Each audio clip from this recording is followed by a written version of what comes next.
बच्चों ने शादी करने का फैसला कर लिया है। अपनी माँ से कोई ऐसे बात करता है? उठ, अरे उठ ना। ऐसा कैसे हो सकता है?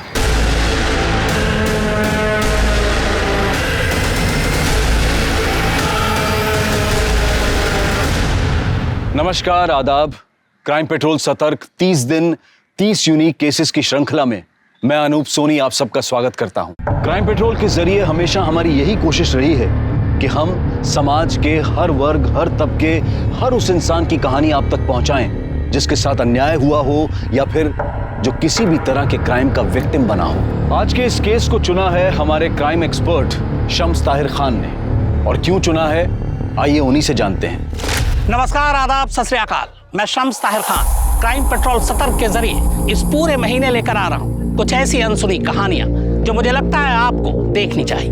कहते हैं ऊपर वाला यानी भगवान, अल्लाह या गॉड किसी के साथ भेदभाव नहीं करता, पर इंसान करता है। हिंदू, मुस्लिम, अमीर, गरीब, छोटा बड़ा, गोरा काला, यहाँ तक कि मर्द औरत, इंसानों ने भेदभाव के न जाने कितने पैमाने बना रखे हैं। देश, समाज, घर तक में भेदभाव होता है और इन्हीं भेदभाव की घुटन के बीच जुर्म जन्म लेता है जो हमारे समाज के दोहरे चेहरे को उजागर करता है।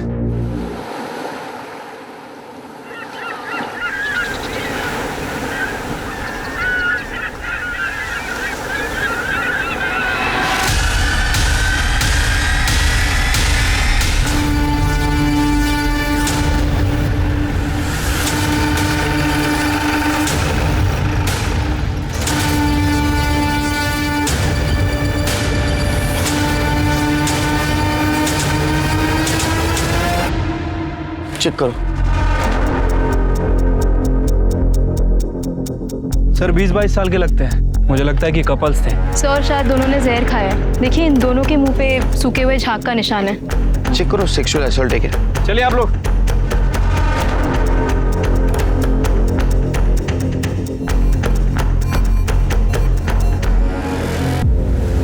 सर अंडरगारमेंट और प्राइवेट बॉडी पार्ट्स चेक किए।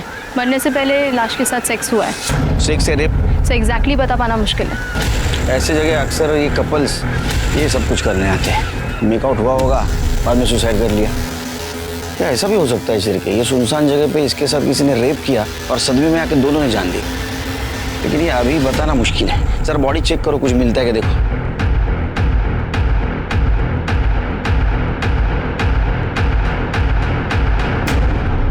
सर ये 2 बॉटल्स मिली हैं। लगता है इसी बॉटल में जहर था सर। लेबल भी नहीं है इसके ऊपर ना। अरे सर आप ठीक है? हाँ ठीक है ठीक है।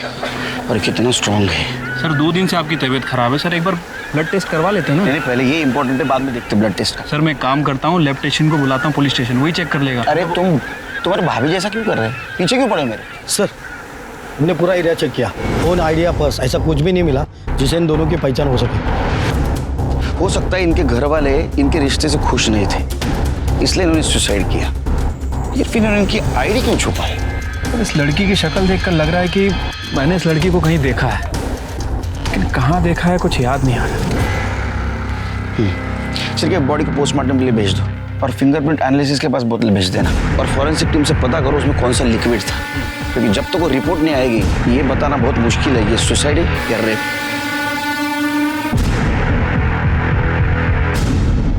पुलिस को संदिग्ध हालत में मिले इस जोड़े की कहानी आखिर क्या थी? पीएसआई को ऐसा क्यों लग रहा था कि चेहरा देखा हुआ है? क्या वो वाकई इसे व्यक्तिगत तौर पर जानता था या फिर ये कोई मशहूर चेहरा था, कोई जानी मानी शक्ल थी? पुलिस पूरी ईमानदारी के साथ इस केस को हल करने में जुट गई, बिना इस आभास के कि इस केस का सच कितना खतरनाक साबित होने वाला था। समंदर किनारे मुर्दा पाए गए इस जोड़े की शिनाख्त फिलहाल पुलिस नहीं कर पाई है। हालांकि शुरुआती जांच के बाद ऐसा लगता है कि मामला खुदकुशी का है, लेकिन खुद क्राइम सीन ये सवाल खड़े कर रहा है कि क्या वाकई ये खुदकुशी है, क्योंकि खुदकुशी करने वाला शख्स अमूमन अपनी शिनाख्त नहीं छुपाता, बल्कि मरने से पहले वो मरने की वजह लिख कर मरता है। तो क्या इस लड़का और लड़की की मोबाइल, पर्स और आईडी कार्ड कोई चोर लेवड़ा, क्या ये मामला खुदकुशी का है या फिर सोची समझी हत्या है? सर डीएनए की प्राइमरी रिपोर्ट से पता चला है कि लड़की की बॉडी में जो सीमेन मिला था उस लड़के का ही है। उसके बाद दोनों के बीच फिजिकल रिलेशन बना और दोनों ने जहर खा लिया। इसका मतलब हमारा अंदाज सही निकला, सुसाइड केस है।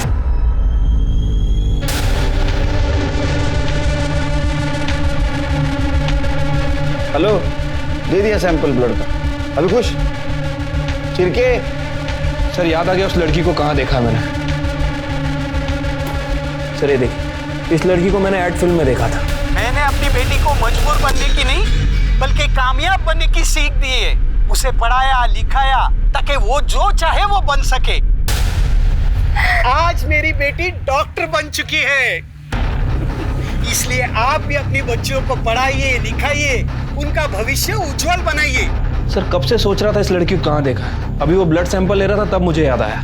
सिर्फ आपकी मेमोरी बहुत शार्प है। लड़की तो वही है। अभी किन्नर कौन है पता करो और उसे बुलाओ इस लड़की की पहचान के लिए। ठीक है सर।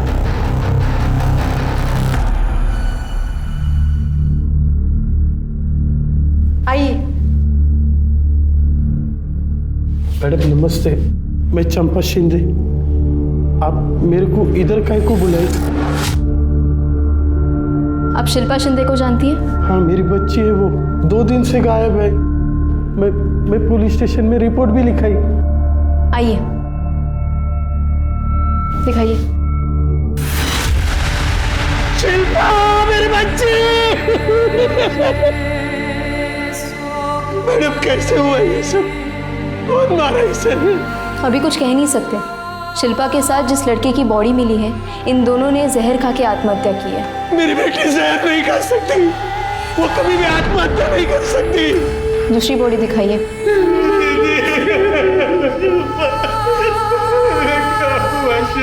दीदी, अजीत, मेरा बच्चा।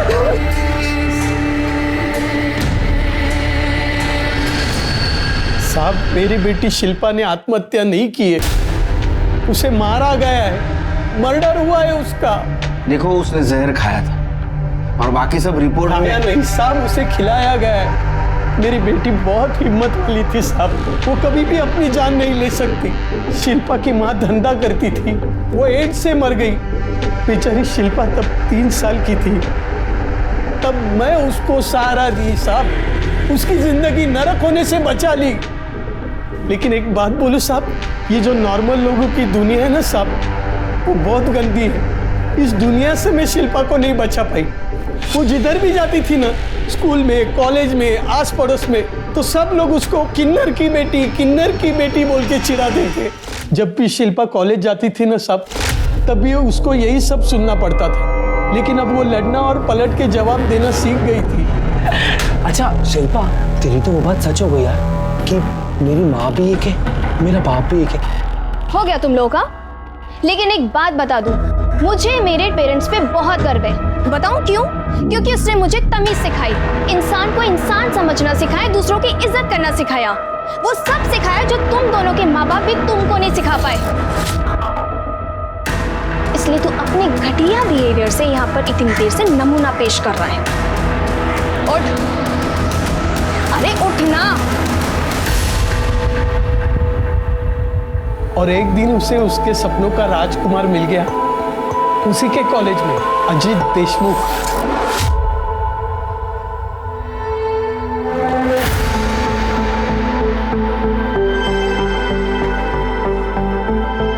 गाड़ी रोको, रुको।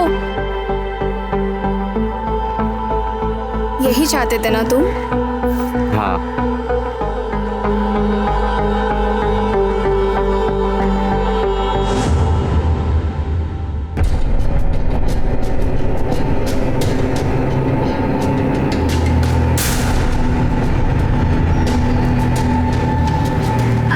कौन था वो लड़का?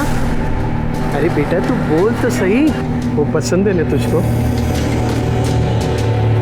अजीत अब हम लोगों के घर आने जाने लगा था।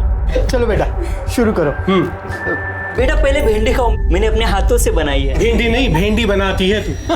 बेटा तुम कढ़ी खाओ। अरे नहीं मैंने ले बेटा खाओ। अरे तुम दोनों उसे खाने भी दोगी या झगड़ा ही करती रहोगी? बेटा तुम खाओ। सभी बहुत प्यार करते थे उसे, फरिश्ता बोलते थे। क्योंकि किन्नर की बेटी का हाथ थामने की हिम्मत दिखाई थी उसने। इस रिश्ते से सभी खुश थे सिवाय अजीत के परिवार को छोड़ के। मैं खुद उनको समझाने को गई थी। मैं शिल्पा को खूब पढ़ाई लिखाई, उसको अच्छे संस्कार दिए। देखना, एक नंबर की बहू बन के रहेगी वो इस घर की। पूरा देशमुख परिवार उस पर नाच करेगा। तुम बिल्कुल सही कह रही हो चंपा। तुम्हारी बेटी हमारे घर की बहू बनेगी तो हम भी तो रातों रात फ्रंट पेज की न्यूज में आ जाएंगे, रातों रात फेमस हो जाएंगे, लोग हम पे चुटकुले कसेंगे।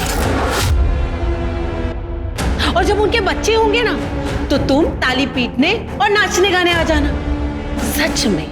सच में बहुत गर्व होना चाहिए हमें ऐसी बहू पर। देखिए, मैं तो भले की बात कर रही थी, बाकी आप लोग जो सही समझे वही कीजिए। लेकिन बच्चों ने शादी करने का फैसला कर लिया है, अब उन्हें कोई नहीं रोक सकता, न आप न मैं।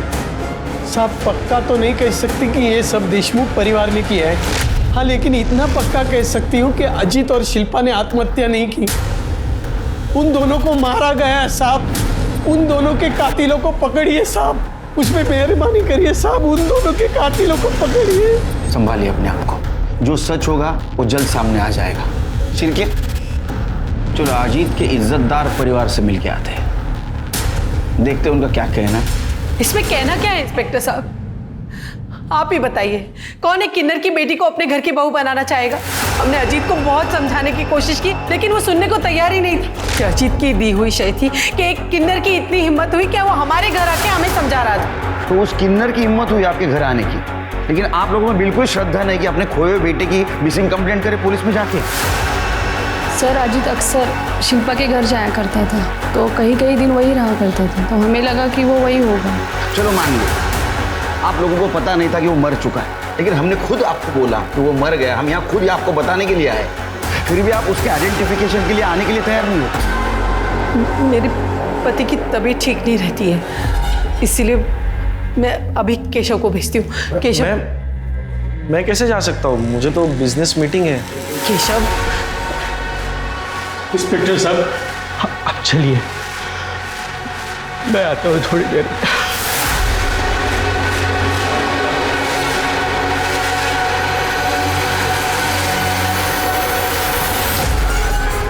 सिर के काम करो, इन सब के मोबाइल नंबर ले लो और पता करो मर्डर के दिन क्राइम सीन पे कोई था क्या। ठीक है सर।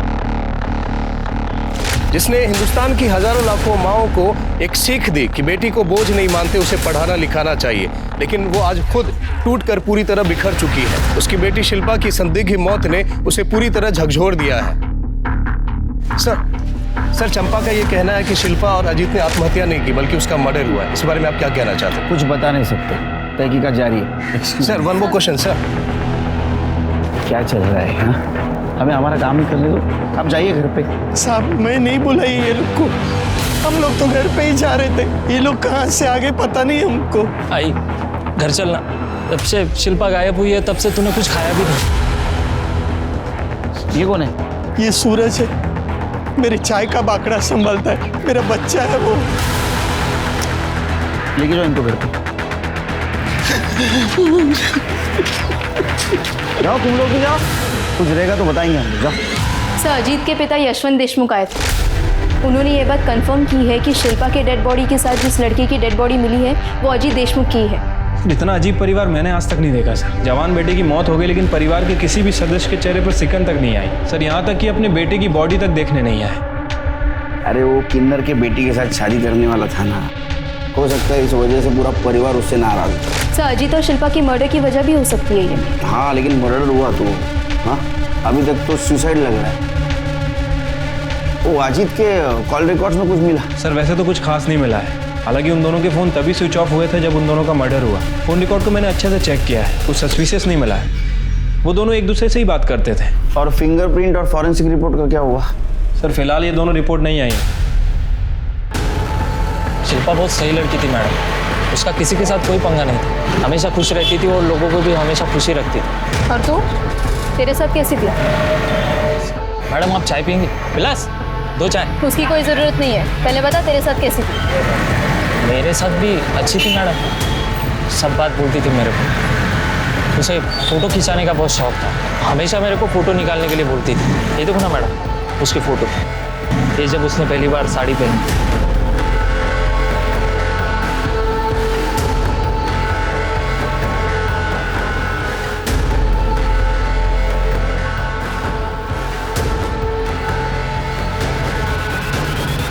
साहब। हाँ बोलो। साहब ये देशमुख फैमिली बहुत ही अजीब है साहब। अजीब मतलब क्या साहब, दिन भर लड़ाई झगड़ा रहता है इनके घर में।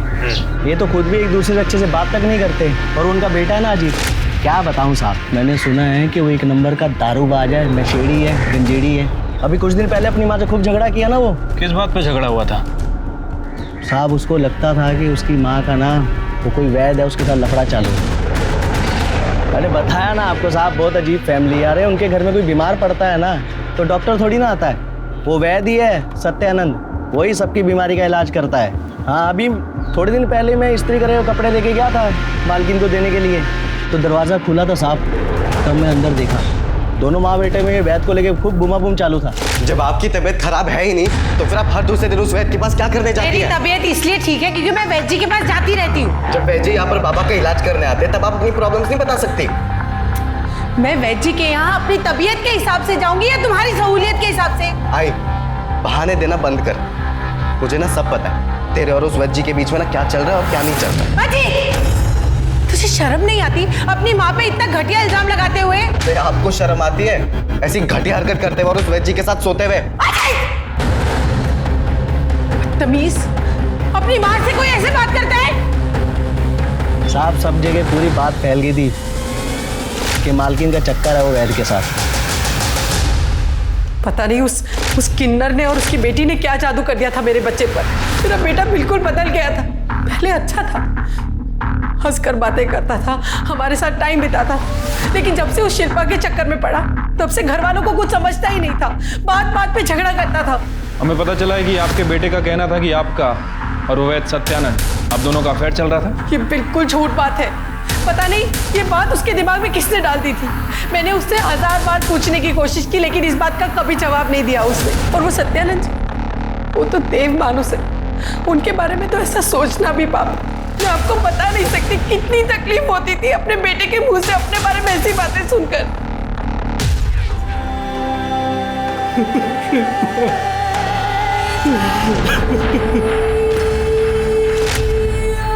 आई काकी, बिना मेकअप के भी तो बाहर जाया जा सकता है ना, पर आप लोग ये वाली बात कहाँ समझोगे? ए पोरी, ये क्या तू आप लोग लगा रखी है? अरे आई सॉरी, मेरा मतलब है कि हम लोग, पर हम लोगों में भी तो तुम सबको ऐसे बाहर जाने के लिए सुंदर बनना पड़ता है, ऐसे भर भर के मेकअप लगाना पड़ता है और ऐसे कपड़े पहनने पड़ते हैं। अब मुझे क्या जरूरत है मेकअप की, मैं तो ऐसी सुंदर हूँ। वैसे भी मन सुंदर होना चाहिए, अब तन कम भी सुंदर हो तो चलता है। देखो तो दीदी क्या क्या बोल रही है, कितना भाव खा रही है। अरे भाव तो खाएगी, हमारी शिल्पा कौन सी हीरोइन से कम सुंदर है? ये है मेरी सबसे अच्छी काकी। ऐसे ही खुश रहो। खा ले जितना भाव खाना है खा ले, जब 2-3 बच्चे पैदा कर लेगी ना तो मोटी हो जाएगी, तब पूछूंगी तेरे से मैं। बच्चे? मैं कोई बच्चे पैदा नहीं करने वाली। अरे मैं क्यों अपना फिक्र खराब करूं? मैं जा रही, आप लोग नहीं समझोगे।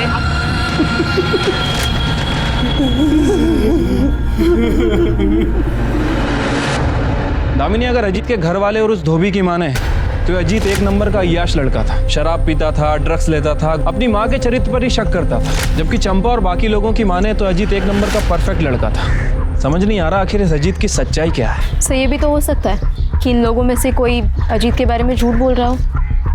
मैडम, ये पीएम रिपोर्ट। सर, इस डिटेल पोस्टमार्टम रिपोर्ट से ये बात कंफर्म हो रही है कि शिल्पा के साथ मर्डर से पहले रेप हुआ है।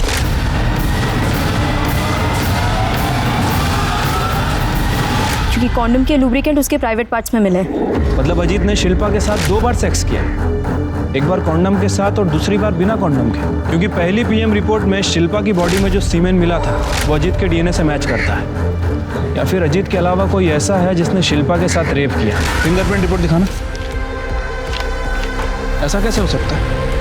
बॉटल पर किसी के भी फिंगरप्रिंट नहीं। मतलब बॉटल से फिंगरप्रिंट हटाए गए। और ऐसा तभी हो सकता है जब उन्होंने जहर पिया ना हो, बल्कि उन्हें जबरदस्ती पिला दिया गया हो। इसका मतलब दामिनी ये सुसाइड केस नहीं है, बल्कि मर्डर केस है, डबल मर्डर केस।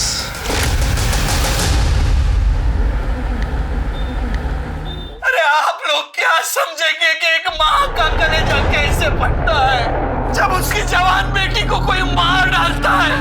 मुझे मालूम था मुझसे और मेरी बेटी से कई लोग जलते हैं। आज उन सब लोगों के कलेजे में ठंडक पड़ गई होगी। सर आप तो सिक लीव पे थे ना, रेस्ट चल रहा था आपका। क्या race? Double murder case, tension का काम। चलो बंद करो ये। अरे बंद करो।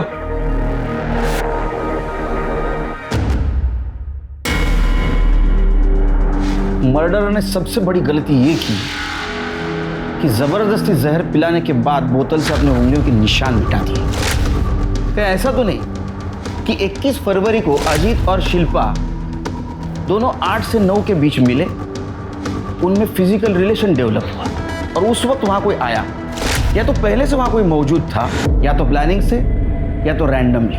और अगर रैंडमली वहां कोई आया है तो उसके बाद जहर की बोतल कैसे आई? इसका मतलब जो आया वो प्लानिंग से आया। और अजीत के बारे में हमारे पास दोनों तरफ की इंफॉर्मेशन क्यों आई? झूठ कौन बोल रहा है और किस लिए? क्या ऐसा तो नहीं कि इस बात का इस मर्डर से कोई कनेक्शन हो? सर यही बात तो हम दोनों के भी समझ में नहीं आ रही कि एक ही आदमी की दो छवि, एक ब्लैक और एक व्हाइट। या फिर ऐसा भी हो सकता है कि चंपा ने यह मर्डर किया, लेकिन अभी हमें दिखाने की कोशिश कर रही है अजीत बहुत अच्छा था, उसे हमें पसंद करती थी। या फिर अजीत वैसा ही था जैसा उसके घर वाले बताते।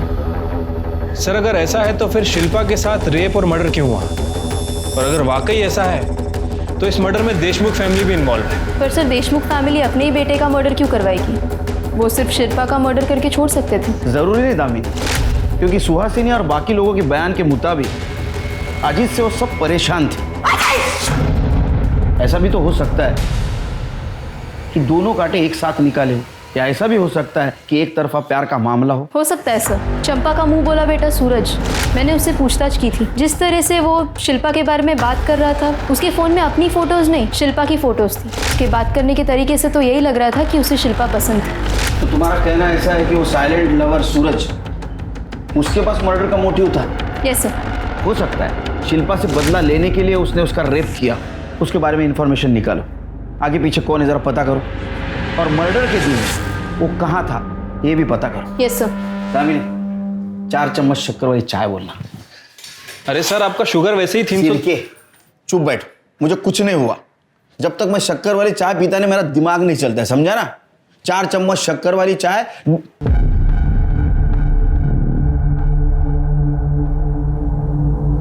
मैं शक्कर वाली चाय पीता हूं, बिना शक्कर वाली चाय चाहिए मुझे। क्या देख रहे हो? जाओ।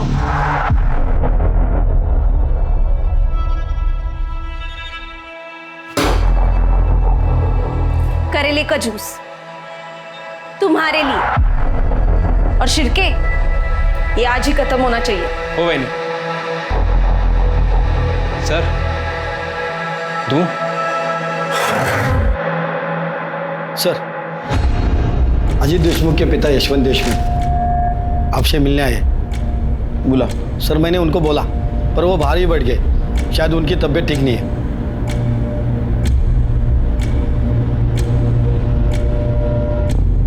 कैसे आप?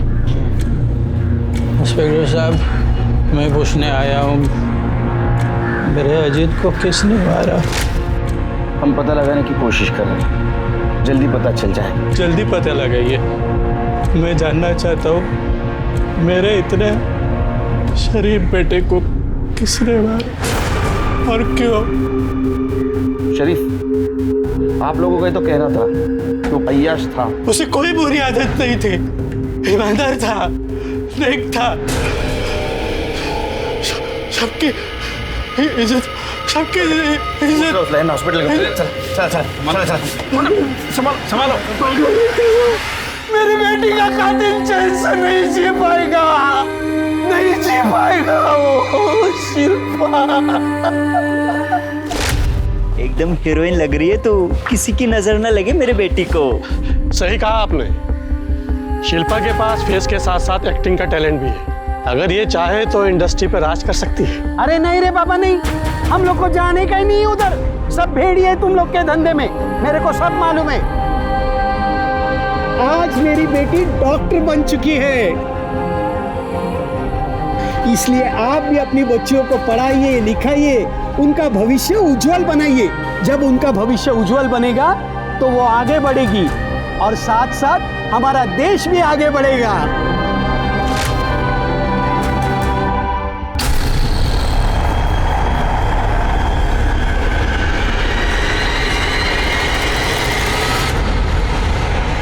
एक प्रेमी जोड़ा जिनकी मौत अब तक दुनिया से नाराजगी की वजह से की गई आत्महत्या लग रही थी, अब कत्ल में तब्दील हो चुकी थी। यह भी साफ हो गया था कि मर्डर से पहले शिल्पा के साथ बलात्कार किया गया था।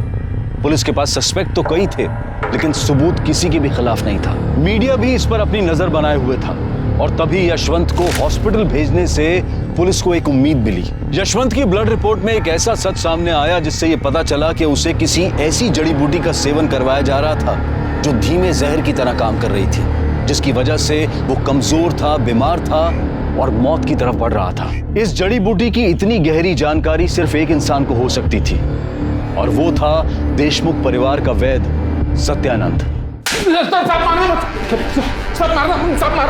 बताओ वैद्य बुआ बताओ।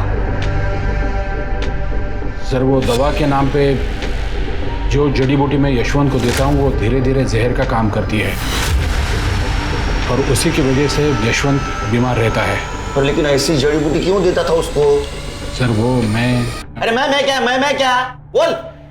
देख पढ़े लिखे इंसान पे मैं हाथ नहीं उठा था, लेकिन ये शिरके ये किसी के ऊपर भी हाथ उठा सकता है और उसने हाथ उठाया ना तो कितना भी जख्म होने दे कोई मरहम काम नहीं आएगा। बोलेगा शिरके तू बोल। नहीं सर सब बताता हूँ मैं। बोल। मेरा और सुहासिनी का अफेयर चल रहा है,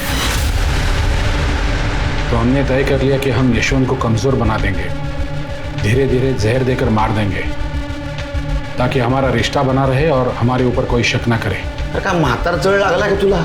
मतलब ये अफवाह नहीं थी, ये सच था कि तुम्हारा अफेयर चल रहा है और ये बात अजीत को पता चली। सर एक दिन मैं और सुहासिनी घर पे थे और घर में कोई नहीं था तो आई वो मेरा बैग।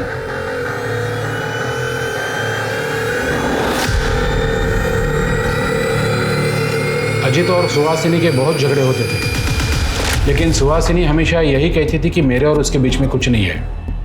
झूठी बातें फैलाकर वो। अच्छा तो अजीत को अय्याश साबित करके तुम्हारा फायदा नहीं हुआ, इसलिए यशवंत की तरह उसको भी तूने जहर दे दिया। सिर्फ माइल्ड नहीं स्ट्रॉन्ग जहर दिया, जिसकी वजह से उसकी मौत हो गई। इतना ही नहीं तो तुम लोगों ने शिल्पा को भी जहर दे दिया, वो मर गई, वो बोतल वहीं छोड़ दी ताकि सब लोगों को लगे इन दोनों ने सुसाइड कर लिया। नहीं सर मैंने ऐसा कुछ नहीं किया। फिर किसने मारा? सुहासिनी ने? नहीं सर वो तो मुझे पता नहीं है। शिरके यशवंत को जहर देने के जुर्म में इसको अंदर डालो और उस सुहासिनी को मिलो, देखो क्या नई कहानी सुनाती है। जी कितना घटिया इल्जाम लगा रहे हैं आप मुझ पर। वो मैं झूठ बोल रहा है, मैं उसके साथ अफेयर क्यों करूंगी? उसकी हिम्मत कैसे हुई मुझ पर इतना घटिया इल्जाम लगाने की? झूठ वैद नहीं, झूठ सुहासिनी बोल रही है, क्योंकि उसको पता है अब अजीत उससे जवाब नहीं मांगेगा और वैद को भी झूठा साबित करेगी। इस मर्डर में वैद ने उसकी मदद नहीं की तो किसी ने तो की होगी और उसकी फीस भी उसे देनी पड़ी होगी। एक काम करो, उसका अकाउंट चेक करो और देखो 21 फरवरी से पहले उसके अकाउंट से कुछ पैसे निकाले गए क्या।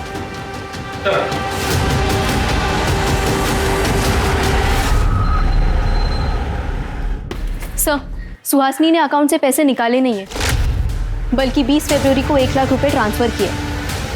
किसके अकाउंट में? सासू माँ ने पैसे ट्रांसफर किए थे 1 लाख रुपए, लेकिन मैंने उनको वापस कर दिए थे। अच्छा हाँ, तो जमाई और सासू माँ ट्रांसफर खेल रहे थे ये? हाँ? उसने 1 लाख रुपए क्यों दिए तुझे? उन्होंने वो अजीत और शिल्पा को मारने के लिए सुपारी के लिए दिए थे, लेकिन साहब मैंने नहीं मारा उनको, मैंने पैसे वापस कर दिए। आप चाहे तो मेरा मोबाइल लोकेशन कहाँ गया था, किसको मिला था, सब चेक कर सकते हैं। मैंने कुछ नहीं किया साहब, मैंने किसी को नहीं मारा। झूठ बोल रहा है तो तूने और तेरे सासू ने सुहासिनी ने मिलकर ही मारा उन दोनों को। नहीं नहीं साहब, मैंने सही में पैसे वापस कर दिए, मैंने किसी को नहीं मारा साहब, मैंने कुछ नहीं किया। चलो मान लेते तुम सच बोल रहे हो। केशव क्यों झूठ बोल रहा है? क्योंकि वो एक नंबर का कमीना और कामचोर है, घर जवाई बनकर बैठा है। उसके खर्चे, कपड़ा, खाना पीना सबके पैसे मैं देती हूँ। इससे भी उसे शांति नहीं मिली। अब वो मुझे जेल भिजवाकर मेरी सारी जायदाद हड़पना चाहता है। सर, जिस रात शिल्पा और अजीत का मर्डर हुआ था, उस रात मोबाइल लोकेशन के हिसाब से सूरज अपने घर पे ही था। और केशव बर्फ? सर, उसकी कॉल लोकेशंस और मोबाइल रिकॉर्ड से कुछ खास पता नहीं चला। चलिए एक काम करो, बीच पर जहाँ शिल्पा और अजीत की बॉडी मिली, पता करो उस दिन शाम से लेकर देर रात तक किसके किसके मोबाइल नंबर वहाँ एक्टिव थे और उन नंबर का इन दोनों के साथ कुछ कनेक्शन था क्या? सर, ये बोतल में मिले जहर की फॉरेंसिक रिपोर्ट। अजीत और शिल्पा को जहर दिया गया और वो जहर धतूरे से बनाया गया था। धतूरे से जहर बनाया जा सकता है और धतूरा मिलना आम बात है।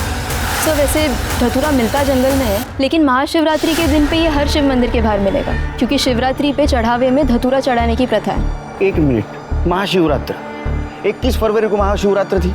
एक काम करो शिल्पी, जितने भी शिव मंदिर है उसके बाहर, उसके आसपास जितने भी फूल की दुकानें, वहाँ सीसीटीवी फुटेज कलेक्ट करो और देखो किसने इतने भारी मात्रा में धतूरे खरीदे। और एक बात पता करो, मुंबई या मुंबई के आसपास धतूरे के जहर से किसी को मारा गया था, ऐसा केस आया है क्या? हो सकता है देशमुख परिवार का वैद्य और ये चंपा की बिरादरी वाले ये जरूर जानते होंगे कि धतूरे से जहर कैसा बनाया जा सकता है। तभी तुम एक काम करो, चंपा से जुड़े हुए सारे लोगों की पूछताछ करो। Yes sir. सूरज के बैकग्राउंड का कुछ पता चला? कुछ खास नहीं सर, बस इतना ही पता चला है कि सूरज के आगे पीछे कोई नहीं है। चंपा ही उसके लिए सब कुछ है। इनफैक्ट चंपा के साथ वो कई सालों से है। नजर रखो उस पर, हो सकता है ऐसा कुछ हो जो हमारे नजर में नहीं। ठीक है सर।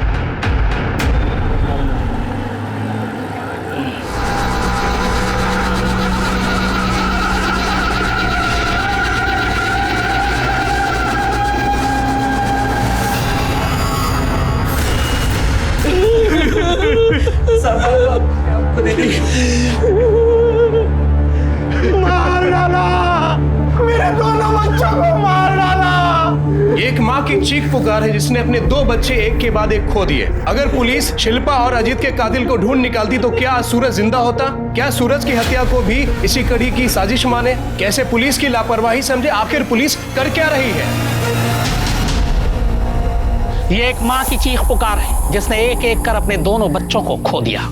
पुलिस अगर शिल्पा और अजीत के कातिल को ढूंढ निकालती तो क्या पता सूरज जिंदा होता।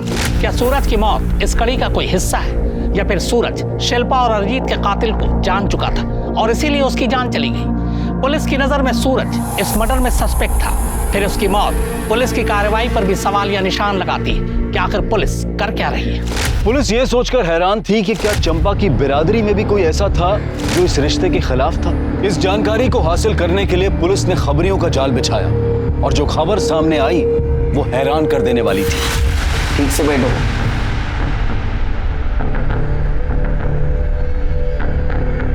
तुम अजीत और शिल्पा के रिश्ते के खिलाफ थी, फिर भी तुमने उन्हें आशीर्वाद दिया था, ऐसा चंपा ने कहा।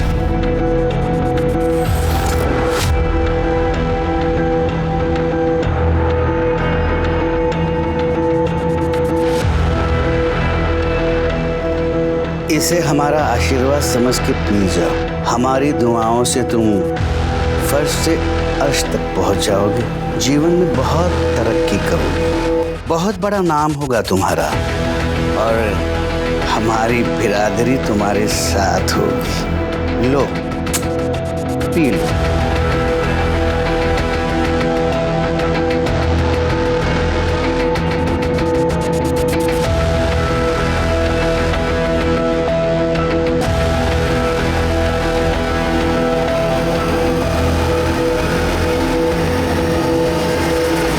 साहब, हमने इस रिश्ते की मंजूरी के लिए खाली एक ही शर्त रखी थी। कौन सी शर्त? शर्त यह है कि शिल्पा और अजीत उनका पहला लड़का हमें सौंपेंगे और फिर हम उस बच्चे को किन्नर बनाएंगे और हमारी बिरादरी में शामिल कर देंगे। ये कैसी शर्त है? हम ऐसी कोई शर्त पर नहीं मानने वाले आपकी। और आपने ऐसे सोच भी कैसे लिया कि हमारा बच्चा? कब? चंपा, समझा इसे, वरना हम तुझे बिरादरी से निकाल देंगे।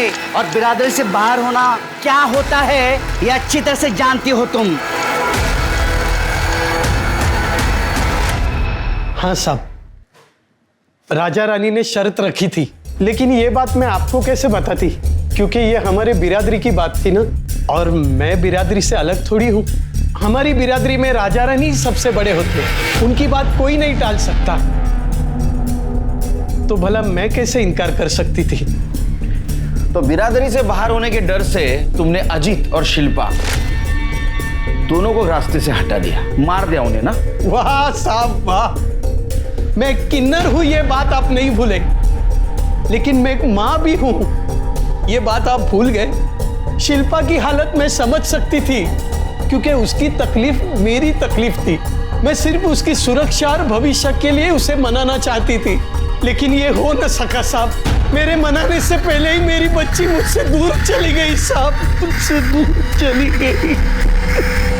खाली चंपा दीदी ही नहीं, हम सब भी शिल्पा को समझाने की बहुत कोशिश कर रहे थे, क्योंकि वो हम सब की बेटी थी। पर चंपा के बार बार एक ही बात बोलने से एक दिन शिल्पा चंपा पे सॉलिड भड़क गई साहब।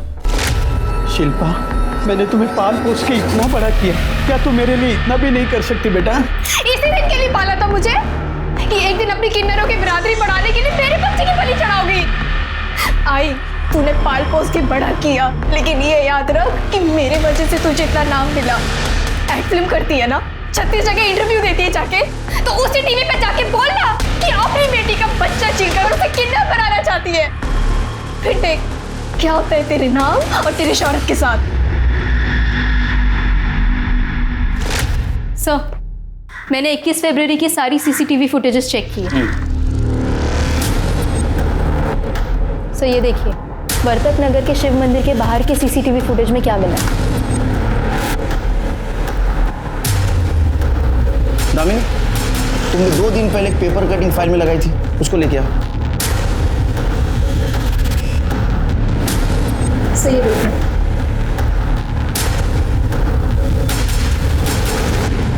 शिरके, देखो लग तो यही रहा है ना? हाँ सर, दिख तो यही रहा है, बट सिर्फ फुटेज के बेस पे साबित कैसे करेंगे? 21 फरवरी का इसका मोबाइल लोकेशन निकालो। फिंगरप्रिंट मिटाने के गलती के साथ साथ इसने और एक गलती की होगी, मोबाइल साथ में लेके जाने की। सर, पिछले साल चेंबूर में धतूरे की जहर की वजह से एक की मौत हुई थी, उस केस की ये मरने वाले का नाम आशा था और वो किन्नर था, और उसके रूममेट को सस्पेक्ट बना के रखा था पुलिस वालों ने, लेकिन कुछ सबूत नहीं मिला तो उसको छोड़ दिया। मरने वाले के रूममेट का नाम देख रहे हो? बुलाओ उसे, उसका धतूरा हम बनाएंगे।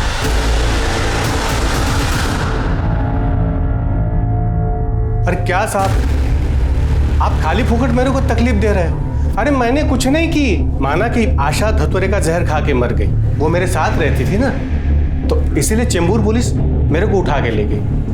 पर साहब मैंने कुछ नहीं की थी, इसलिए वो लोग मेरे को छोड़ दिए।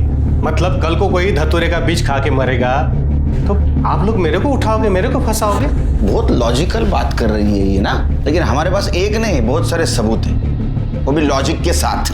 नंबर 1, वर्तक नगर में जो शिव मंदिर है उसके बाहर का सीसीटीवी फुटेज। चिरकी दिखाओ जरा।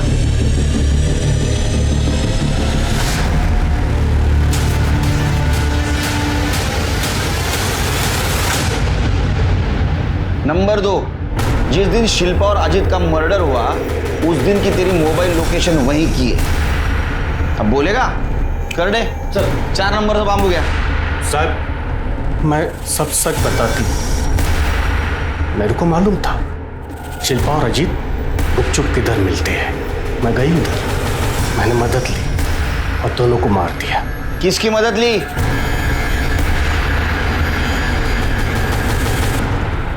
सर, दिन में धतूरे से जहर बनाने में मदद की और रात को पुष्पा दीदी के साथ समुंदर किनारे में गए। जब हम दोनों उधर गए तो दोनों लगे पड़े थे। शिल्पा चंपा को महान बनाई थी, इसीलिए शिल्पा को मैं अपनी आंखों से मरते देखना चाहती थी। दीदी अब सब्र नहीं हो पा रहा। चुप, रुक जा 2 मिनट।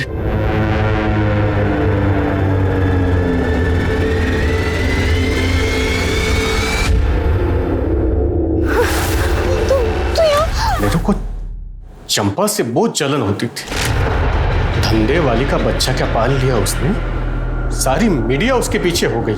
मैं सोचती थी अच्छा अब तूने बच्ची पाली है ना तो लगन करके दिखा, पर शिल्पा को अजीत जैसा भला मानुस मिल गया। राजा रानी आशीर्वाद दे दिए। मुझे बहुत तकलीफ होती थी ये सब देख के। सूरज को क्यों मारा? वो मैं टीवी पे प्रोग्राम देख रही थी, चंपा का कोस रही थी उसको। ऐसा इसमें क्या है, मैं यहाँ ऐसे चढ़ रही है। एक दिन तेरे को भी मैं शिल्पा की तरह मारूंगी।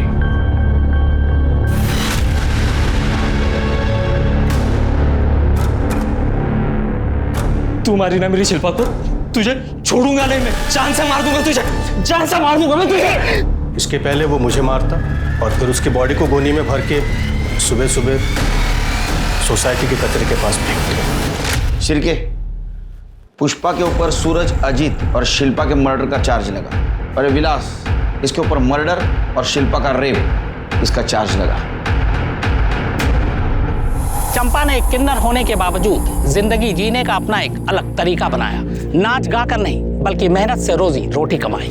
एक अनाथ लड़की को माँ का प्यार दिया। चंपा और शिल्पा ने अपनी पहचान बनाने के लिए दुनिया से लड़ाई लड़ी।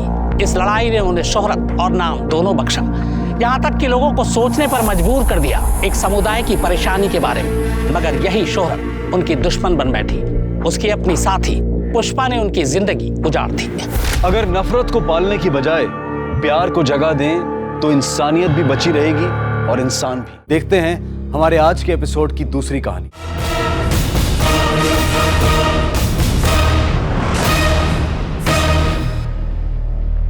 नमस्कार, आदाब। क्राइम पेट्रोल सतर्क 30 दिन 30 यूनिक केसेस की श्रृंखला में मैं अनूप सोनी आप सबका स्वागत करता हूं।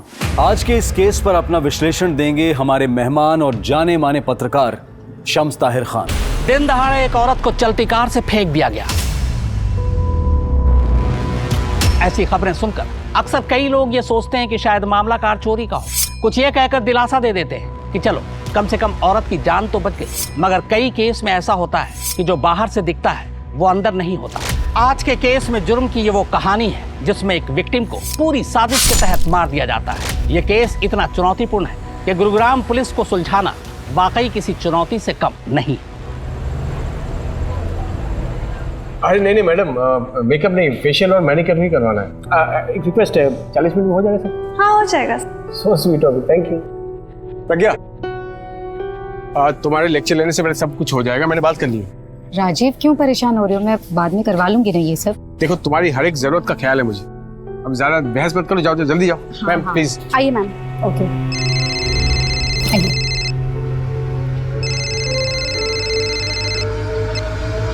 हेलो। वाह डॉक्टर, बीवी की इतनी परवाह और हमारी फिक्र तक नहीं। जरा हम भी तो देखें फेशियल होता कैसे है।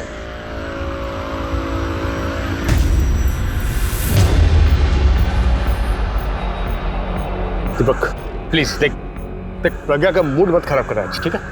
कल तक मैं सब कुछ ठीक कर दूंगा, बस आज का टाइम दे दे मुझे। टाइम ही तो नहीं है तेरे पास डॉक्टर।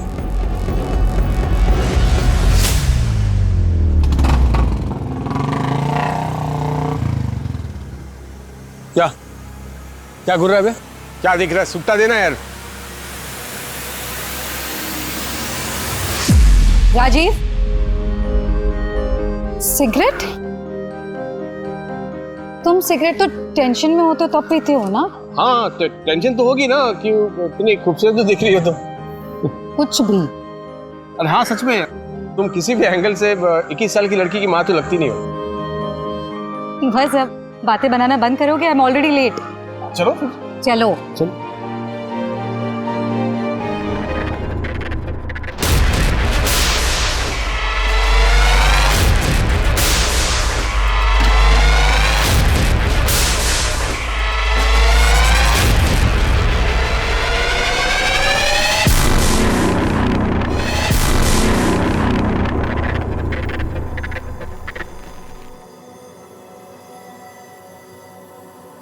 राजीव, हाँ कहाँ हो? अरे ये हाँ हाँ डैडी ने सरप्राइज हॉलिडे प्लान किया है, वो भी आपकी फेवरेट जगह मनाली। क्या? मनाली? राजीव, पॉसिबल नहीं हो पाएगा मेरे लिए मनाली का ट्रिप। एग्जाम्स लेने कॉलेज में। हाँ, टिकट ऑलरेडी बुक्ड है डार्लिंग।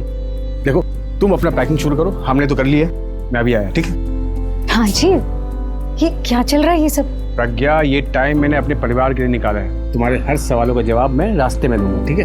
तुम अपना पैकिंग तो शुरू करो, मैं काम करता हूँ, शर्मा मार्ट जाके कुछ सामान लेकर आता हूँ, ठीक है?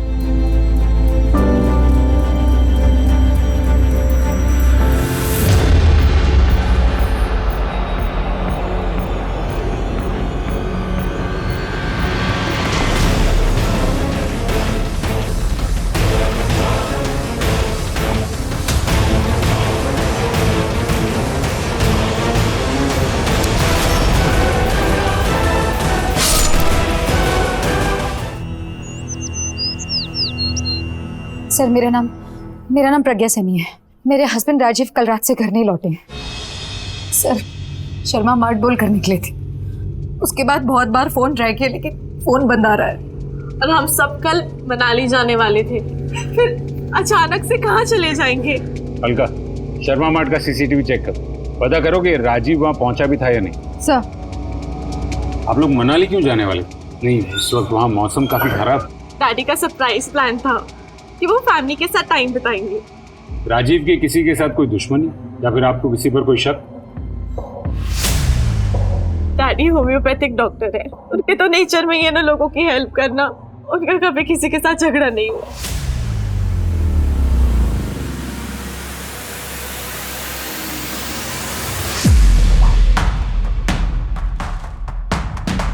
ये रहे डॉक्टर साहब, मैंने कहा था ना, सामान लिया और चले गए।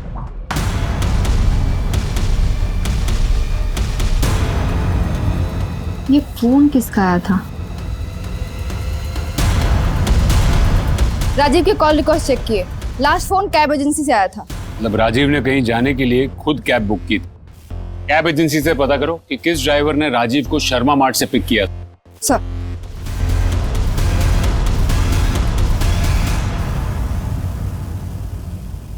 कैब ड्राइवर मिलने के बाद ही पता चलेगा कि उसने राजीव को कहाँ ड्रॉप किया है। और अगर आपको कोई आइडिया हो कि वो कहाँ जा सकते हैं? इतनी रात में अपना क्लिनिक भी ओपन नहीं करते वो। क्लिनिक कहाँ है उनका? आर्य समाज रोड पर। लेकिन हाँ, अगर क्लिनिक ओपन करते तो रिसेप्शनिस्ट बता देती। रिसेप्शनिस्ट? क्या नाम है उसका? मंजूषा।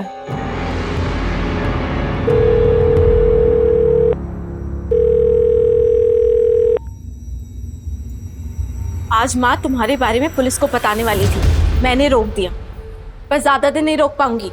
तुम्हारी भलाई इसमें कि तुम मुझसे बात करो।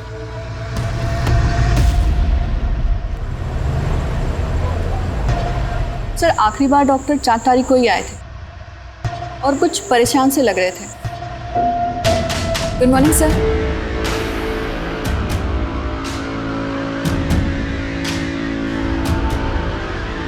सर, बहुत देर तक गेट नहीं खोला तो मैं अंदर चली गई चेक करने,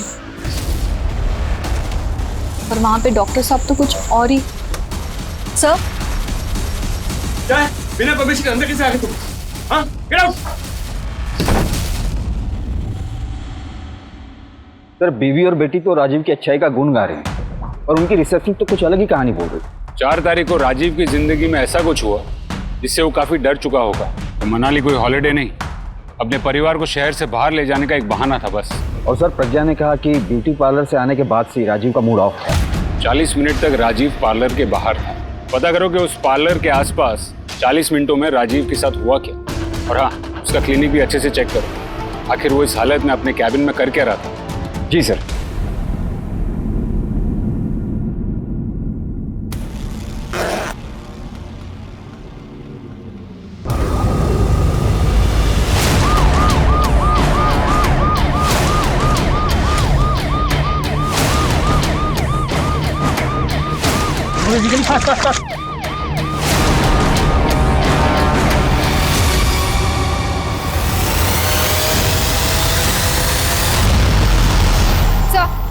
ये आईडी कार्ड मिला है, लास्ट राजीव सैनी की ही है।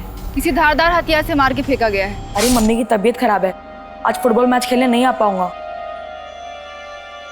मम्मी, आज का मैच कैंसिल हो गया। अरे तू तो बता रहा था कि बहुत इंपॉर्टेंट मैच है तेरा। अरे छोड़ो ना मम्मी, आज मैं पूरा दिन आपके साथ रहूंगा और आपको इको बैग बनाते हुए देखूंगा।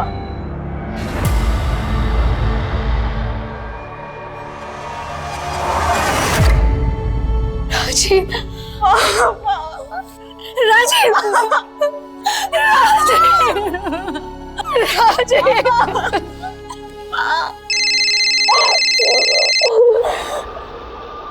गुप्ता बोलो। सर, एक सिगरेट वाले ने राजीव को पार्लर के बाहर किसी से झगड़ा करते हुए देखा था और उसकी बाइक पर खोपड़ी वाला स्टिकर था। कल तक मैं सब कुछ ठीक कर दूंगा, आज का टाइम दे दे मुझे। एक मिनट प्रज्ञा जी, आप उस दिन जब पार्लर गई थी आपने किसी को राजीव के साथ झगड़ते हुए देखा था? ठीक है, आप जा सकती हैं। गुप्ता, उस एरिया में ऐसी बाइक ढूंढो जिस पर ये खोपड़ी वाला स्टिकर। सर, मैं एक ऐसे आदमी को जानती हूँ। कौन है वो? दीपक गुप्ता नाम है उसका, मेरी बेटी पल्लवी का पति। ये बेटी की शादी हो चुकी है, पर ये तो सर, दीपक का मन भर गया था पल्लवी से और पल्लवी से पीछा छुड़ाने की कोशिश करने लगा। पल्लवी ऐसा नहीं चाहती थी, इसलिए पल्लवी की खुशी के लिए राजीव दीपक को कन्विंस करने लगे, उसे मनाने की बहुत कोशिशें की, लेकिन दीपक बहुत साइको है, उसे में उसका खुद पर काबू नहीं रहता। किसी भी इंसान का अहंकार उसकी सबसे बड़ी कमजोरी होती है। अहंकार को जरा सी ठेस और इंसान जानवरों की तरह अपना आपा खो बैठता है, और एक बेकाबू जानवर कब, कैसे और कितनी गहरी चोट पहुंचा बैठे इसका अंदाजा लगाना बेहद मुश्किल है। अब तक की कहानी में विलेन और हीरो के बीच में अंतर कर पाना पुलिस के लिए एक बड़ी चुनौती थी, लेकिन पुलिस ने अपनी मुस्तैदी से डॉक्टर की जिंदगी के ऐसे कई पहलू खंगाल लिए थे जिसके बारे में उसके परिवार तक को पता नहीं था।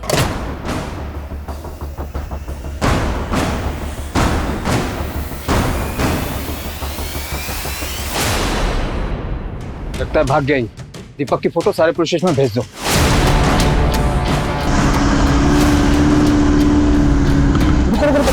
पीछे लो।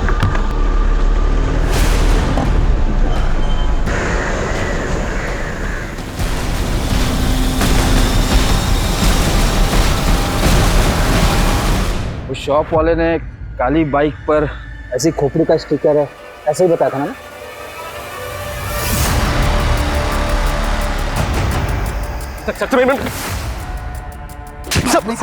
सब भाग नहीं रहा हूँ सर, मैं बाइक के पास आया सर, मेरी बाइक।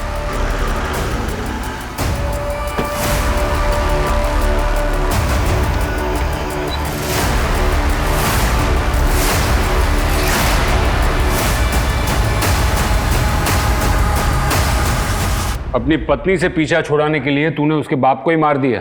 पल्लवी ने कहा ना आपसे, झूठी है सर एक नंबर की। जिस दिन राजीव की मौत हुई थी उस दिन तू झगड़ा करने गया था ना उसके साथ? सर झगड़ने नहीं, समझाने गया था कि पीछा छुड़ाओ मेरा अपनी बेटी से, तंग आ गया हूं।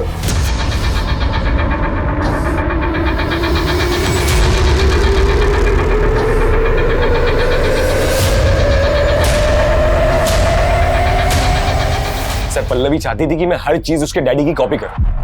उसके हिसाब से तो उसके माँ बाप के अलावा कोई परफेक्ट कपल था ही नहीं। और तो और सर उसने तो मेरे कपड़े भी अपने डैडी के स्टाइल के खरीदने शुरू कर दिए थे। उस दिन तो हद ही हो गई। कहाँ गए थे तुम? मैं बता के तो गया था। तुम्हारी हरकतें फिर से शुरू हो गई ना? क्या हरकत शुरू हो गई? नाटक तो ऐसे करते हो शादी करके ना सबसे बड़ी गलती हो गई मेरी लाइफ की। अरे तो गलती नाटक करने की जरूरत नहीं है। अरे तो मैंने किया क्या है मुझे ये तो बताओ ना। 10 बार कही मुझे शर्ट का रंग नहीं पसंद।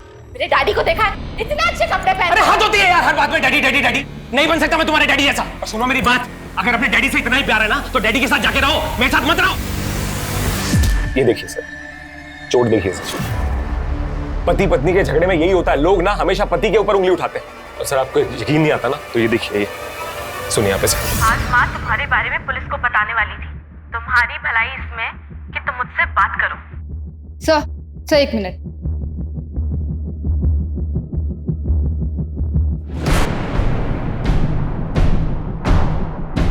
सर इसमें मगरमच्छ के दांत, गेंडे की सींग और सांप की खाल और सर पता नहीं क्या क्या है। ये ऐसी चीजें रखना तो इलीगल है। लेकिन सर ये सारी चीजें उसने कहीं ना कहीं से तो खरीदी होगी। ऐसे इलीगल चीजें बेचने वाले खतरनाक ही होते। शायद उनमें से किसी ने राजीव का खून किया हो। अपने खबरियों को कहो कि इन्फॉर्मेशन निकालो। शहर में ऐसा कौन है जो ऐसी चीजें बेचता है? डॉक्टर राजेश सैनी के क्लिनिक में रखे हुए जानवरों के कुछ हिस्से गैर कानूनी तरीके से पाए गए। दामाद दीपक सारी रात गायब रहा। क्या हमें जो सामने दिखाई दे रहा है वही सच है या कहानी कुछ और है? सवाल बहुत सारे हैं। पुलिस अभी तक सिर्फ ऊपरी हिस्से को ही छिल पाई। मुद्दे की तह तक पहुंचने के लिए बाकी हिस्सों को खरोचना अभी बाकी। What would you like? Coffee और टी? नहीं, ऐसे नहीं। ओए राजू, मैं कब से तुझे दुकान पे ढूंढ रहा हूँ और तू यहाँ घर पे बैठे अंग्रेजी की फाड़ रहा है। अरे काका ब्रो, यही अंग्रेजी ना किस्मत चमकाएगी। एक बार बस अंग्रेजी सीख गया ना, अमेरिका जाने से कोई नहीं रोक सकता। You wait and watch. ओए शेख चिल्ली, सपने छोड़, जाके तारे फिक्स कर। अभी से मेहनत करेगा ना तो 50-60 साल में आराम से पहुंच जाएगा। ए काका ब्रो, मेरे और अमेरिका के बीच कभी मत आना, अंडरस्टैंड? 4 लाख की बात है ना, कमा लूंगा। हिलना मत, घुस जाएगा। ये ऐसे निशान कैसे? ये बहुत पुराने हैं, कम से कम 3-4 हफ्ते पुराने। अक्सर ऐसे निशान शरीर की चमड़ी जलने से बनते हैं। हम नहीं जानते कि डैडी के पास वो चीजें कहाँ से आई। आप इन निशानों के बारे में कुछ जानती हैं?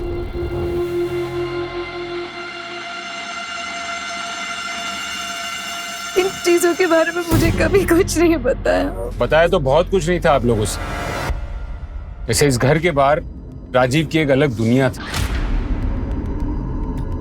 मैडम आपका पार्सल। ले जाओ इसे वापस। नहीं चाहिए ये अब। जिसके लिए मंगवाया था ये इस दुनिया में नहीं रहे। डैडी के फोन में दिक्कत आने लगी थी और उनकी क्लिनिक भी अच्छे से नहीं चल रही थी, तो उन्होंने नया फोन ही नहीं खरीदा। माँ और मैंने डिसाइड किया था कि हम उनको नया फोन गिफ्ट करेंगे, पर हमें क्या पता था कि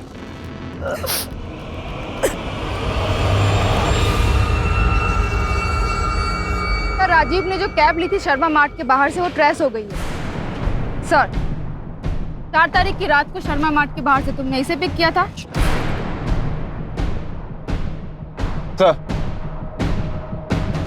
सर राजीव का फोन अनलॉक हो गया है। इसमें ये 2 मैसेज मिले। इस दुनिया में तेरा जीने का टाइम खत्म होने वाला है।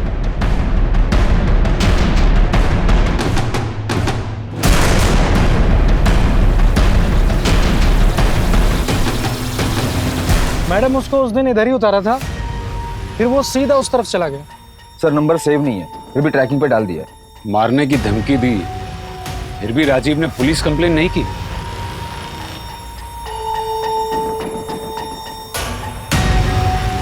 इसको जानते हो? ये तो राजीव भाई है। हाँ जानता हूँ सर। राजीव बहुत अच्छे इंसान, पहले सिर्फ जान पहचान थी मेरी उनके साथ, पर एक बार मेरा एक्सीडेंट हो गया था तो वो खुद मुझे हॉस्पिटल लेके गए थे। उनके मुझ पर बहुत एहसान थे, इसीलिए तो मैं उनकी मदद कर रहा था। कैसी मदद?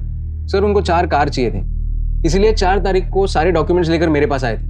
कह रहे थे 6 महीने के लिए बाहर जा रहा हूँ, इसलिए सारी फॉर्मेलिटीज आज ही पूरी करनी होंगी। उसने तुमसे 6 महीने कहा? हाँ मुझसे तो यही कहा।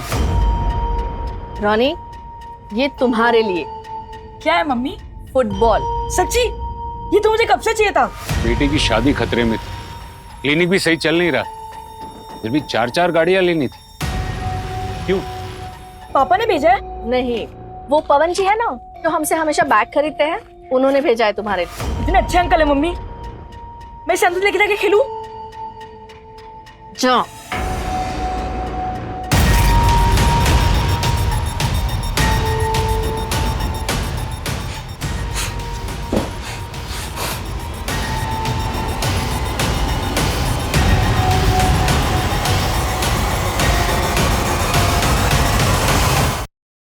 सर जिस नंबर से राजीव को धमकी वाला मैसेज मिला था उस नंबर का लोकेशन ट्रेस हो गया है।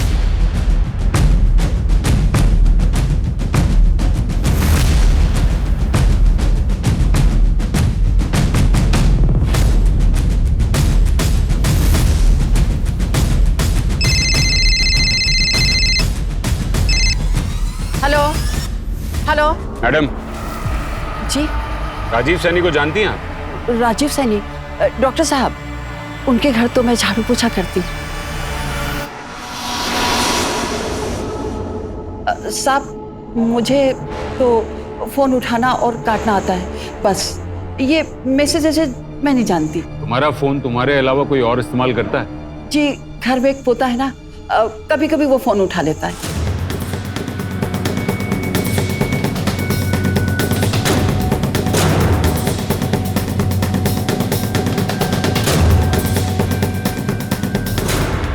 पकड़ो पकड़ो, कहाँ गया? पकड़ो। ये कहाँ भाग गया? हर बार घपला करता है, एक तो पुराना कनेक्शन खराब करता है और उसी को ठीक करवाने का दुगना पैसा लेता है। छोड़ेंगे नहीं उसको। चलो चलो चलो इधर ही। चलो। अरे साहब, दादी को कुछ याद थोड़ी रहता है, वो तो कुछ भी बड़बड़ाती रहती है। अरे गुप्ता, ये किसको लेके आए? ये बेचारा तो मासूम है। क्या कर रहा था? थाने में बैठ के होशियारी। फोन में क्या कर रहा था? Video delete.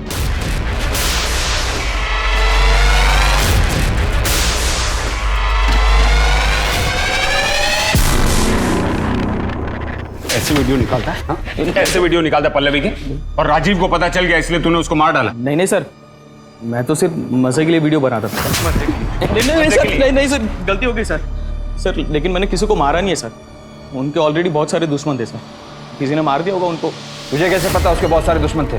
उनके क्लिनिक के पास कुछ खबर फैली हुई थी सर कि डॉक्टर साहब उल्टी सीधी दवाई देकर लोगों को बीमार करता है और उनको दिल्ली भिजवा कर उनकी जान निकालवा लेता है सर।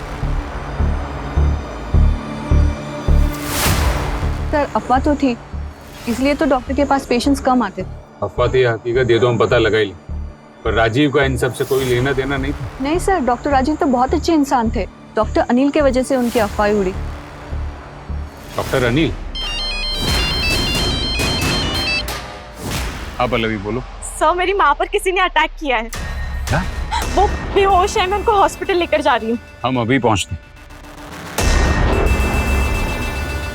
आपने देखा उन पर हमला किसने किया? नहीं सर, मैं घर पे ही नहीं थी। जब लौटी तो देखा कि माँ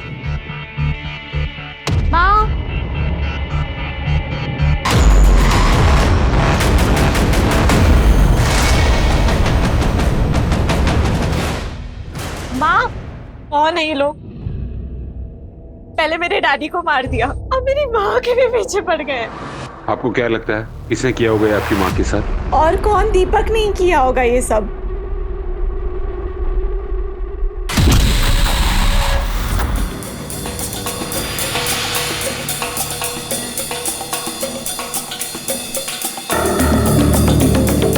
दीपक घर पे है?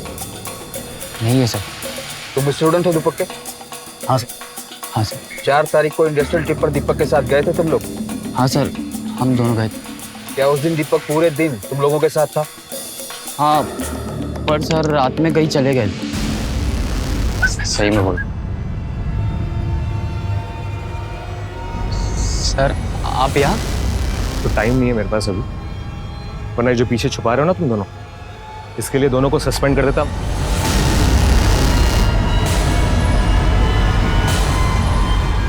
वाला परफ्यूम था उनके हाथ में। बॉटल से लग रहा था कि वो लेडीज परफ्यूम है। पता नहीं सर किससे मिलने गए थे। पहला ऑर्डर तो 2 दिन में ही बिक गया। मार्केट में बहुत डिमांड है आपके इको फ्रेंडली बैग्स की। थैंक यू सो मच पवन जी, आप मुझे बहुत ज्यादा हेल्प कर रहे हैं।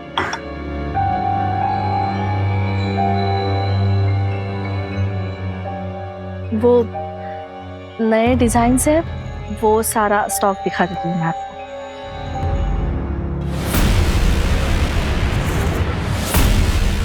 रोनी, रोनी क्या कर रहा है तू? छोड़ दे रोनी, कल हो गया क्या तू? सर परफ्यूम और फुटबॉल लेकर राजीव किसी को मारने क्यों जाएगा? लगता तो ऐसा ही है कि दीपक का किसी के साथ अफेयर चल रहा था और इसीलिए वो पल्लवी के साथ डिवोर्स लेना चाहता था। तो फिर राजीव के मेट के मोबाइल से धमकी भरे मैसेजेस, जानवर की चमड़ी, इतनी कितनी चीजों में फंसा था ये राजीव। गुप्ता, इन्हीं में से एक कड़ी हमें राजीव के खूनी तक ले जाएगी। क्या? अरे मुझे मिलना है। अजीब है आप लोग, किसी ने अफवाह फैला दी और आप लोग मुझ पे इल्जाम लगा रहे हैं। आप पर किडनी ट्रांसप्लांट का इल्जाम है। हाँ, मुझे राजीव ने बताया था कोई उसकी इमेज खराब करना चाहता है, उसको बदनाम करना चाहता है। राजीव को तो सुदेश पर डाउट था। सुदेश? राजीव की गाड़ी से सुदेश का एक्सीडेंट हुआ था, जिसके बाद उसको सेक्सुअल प्रॉब्लम हो गई थी। उसकी शादी भी टूट गई थी। राजीव को लगता था कि सुदेश ही अफवाह उड़ा रहा है उसे बदनाम करने के लिए।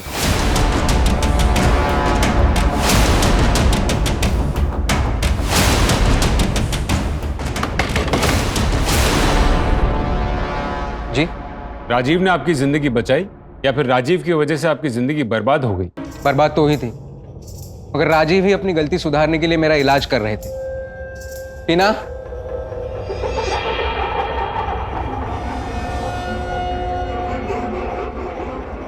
इसके साथ मेरी अगले महीने सगाई है। ये खुश है मुझसे। साहब, आप मेरा यकीन कीजिए, ना तो मेरे पास राजीव को मारने के लिए कोई वजह थी, ना ही मैंने उन्हें मारा है। हेलो सर, दीपक के घर से हमें एक हथियार मिला है।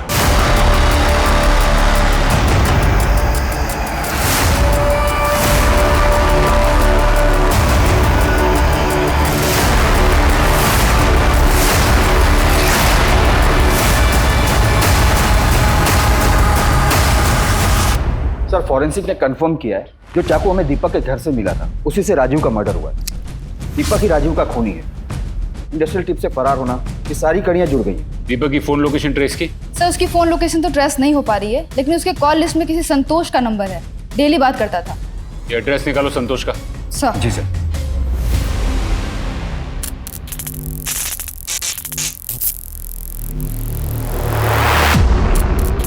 राजू, तुझे कितनी बार मना किया, तू फिर शुरू हो गया। ए मेरी जान, यही तो असली नशा है। मैं 200 नहीं लेता, मैं 500 लेता, 1000 भी नहीं लेता और ना कभी लूंगा। मुझे तो पावर पसंद है और असली पावर मुझे तुझसे मिलती है।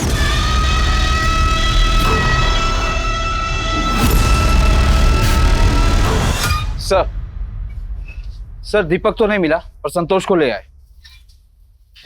आओ।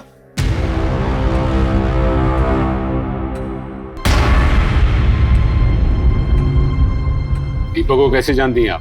एक दोस्त की पार्टी में मिला था, तब से जानती हूँ। दीपक पर अपने ही ससुर को मारने का इल्जाम, और उसके कॉल रिकॉर्ड्स देखकर हमें यह पता चला है कि वो तुमसे बहुत करीब। क्या चल रहा था तुम दोनों के बीच? तुमसे पूछ रहा हूँ, क्या चल रहा था तुम दोनों के बीच? सर, वो अपनी पत्नी से तंग था और मैं अपने पति से। हम कब करीब आए कुछ पता ही नहीं चला। पर सर, मैंने कुछ नहीं किया, मेरा इससे कोई लेना देना नहीं है। 4 तारीख की रात को दीपक तुम्हारे साथ था? हाँ, मेरे पति टूर पे गए हुए थे तो वो मेरे घर ही आ गया। वो पूरी रात मेरे साथ ही था। इस वक्त दीपक कहाँ छुपा होगा, कुछ पता है?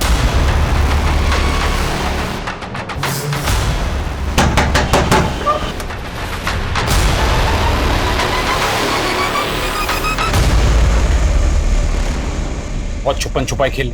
अब बता, राजीव को कैसे मारा? सर, मैंने किसी को नहीं मारा, और आपके पास अगर सबूत है तो इल्जाम लगाइए सर। सबूत चाहिए तुझे? हमारे पास सबूत ही सबूत है। जिस हथियार से खून हुआ वो तेरे घर से बरामद हुआ। प्रज्ञा ने भी स्टेटमेंट दिया है कि तूने उसके ऊपर जानलेवा हमला किया।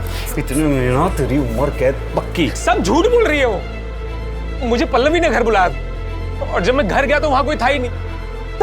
तू रिश्ते सेटल करने गया था या फिर राजीव के परिवार को ठिकाने लगाने? अब तुझे संतोष में नया परिवार जो मिल गया, और वो भी हमारी कस्टडी में। संतोष ने तेरे बारे में सब कुछ उगल दिया है। संतोष पुलिस स्टेशन? तेरा खेल खत्म दीपक, अब सच बोल दे। सर, सच बात यह है कि सर, पल्लवी संतोष से जलती है, और जब उसे संतोष के बारे में पता चला तो सर उसने बस्ती में रहने वाले लड़कों को उसे परेशान करने के लिए भेजा। सर, मैंने कुछ नहीं किया, सब फंसा रहे हैं मुझे। ये ऐसे नहीं मानेगा, इसकी जम के कुटाई करो, फिर उगलेगा सब कुछ। साहब, मैं सच बोल रहा हूँ साहब, मैंने कुछ नहीं किया। मैं सही बोल रहा हूँ साहब, मैंने सच में कुछ नहीं किया। वो झूठ बोल रही है साहब। मर्डर वेपन मिलने से केस सुलझने की बजाय और उलझता नजर आ रहा है। पल्लवी गुप्ता, एक बेटी जो अब तक एक अबला नारी थी, क्या वो भी इस साजिश में शामिल है अपने पति को फंसाने के लिए? इस केस को देखकर ऐसा लगता है कि पुलिस को एक बार पल्लवी से सख्ती से पूछताछ करनी चाहिए, ताकि दूध का दूध और पानी का पानी हो सके। सर, दीपक तो बेकसूर ऐसी बात की रट लगा कर रखा है, जबकि सारे सबूत उसके खिलाफ। सवाल भी बहुत है गुप्ता। राजीव उन जानवर के पार्ट्स का करता क्या? उसके शरीर पर वो निशान कैसे है? ये सब उसकी मौत के साथ जुड़े हुए। दीपक संतोष के घर था, मतलब उसने खून नहीं किया। सर, संतोष के घर के आसपास की सीसीटीवी को चेक करवाता हूँ। देखते शायद कुछ मिल जाए। सर सर बचा लीजिए मुझे सर प्लीज। तुम तो सुदेश के घर पे थी ना? इसके साथ मेरी अगले महीने सगाई है। हाँ सर, लेकिन सर मैं उसकी कोई गर्लफ्रेंड या फियांसी नहीं हूँ। मेरी उससे कोई शादी भी नहीं होने वाली थी सर। वो तो मुझे मुंबई से पैसे देकर लाया था मेरे साथ अय्याशी करने के लिए सर। और सर उससे कुछ होता भी नहीं है सर, अल्लाह है पूरा सर। क्या? हाँ सर, और जब मुझे उसकी इस बात पर हंसी आई तो उसने मुझे बहुत मारा सर। मैं बहुत मुश्किल से यहाँ भाग कर आई हूँ सर, मुझे बचा लो।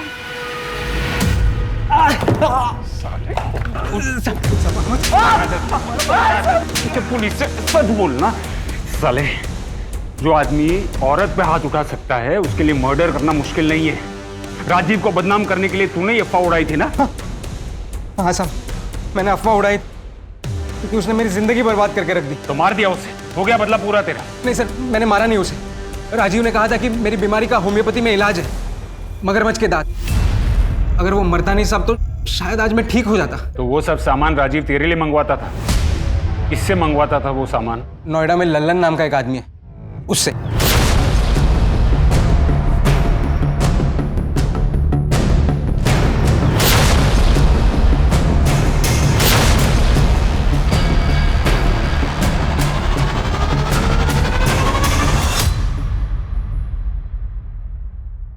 रॉनी, आज के बाद तुम्हें किसी भी चीज की जरूरत हो तो तुम सीधे आके मुझे बोलो। सर आपको तो पता ही है लीगल काम से पैसा कहाँ बनता है, इसीलिए तो इनलीगल करना पड़ता है सर।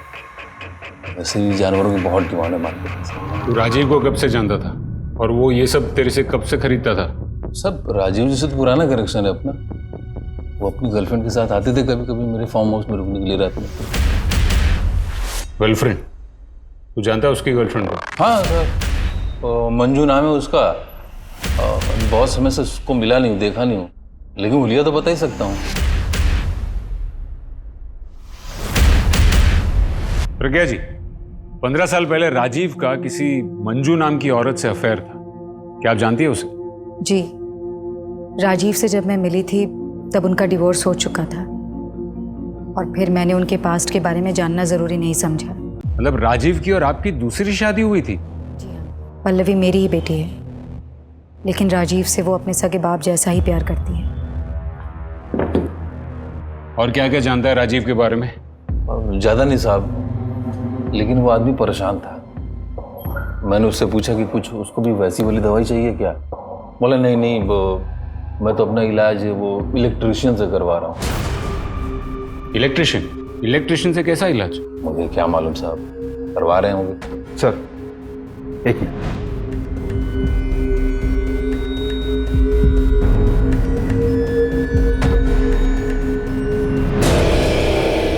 डॉक्टर राजीव के फोन में किसी राजू इलेक्ट्रिशियन का फोन आया था 3-4 बार। ट्रैक करो ये राजू को और नोएडा पुलिस में कांटेक्ट करो, पता करो कि मंजू के बारे में कोई इंफॉर्मेशन मिलती है या नहीं। राइट। हर इंसान की जिंदगी में राज होते हैं, किसी की जिंदगी में कुछ कम तो किसी की जिंदगी में ज्यादा।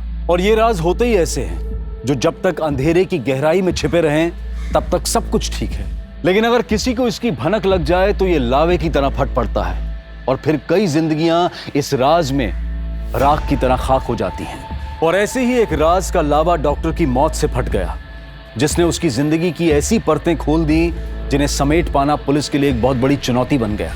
कई लोग उसे ढूंढ रहे हैं मैडम। ये घर है उसका। नॉक करो।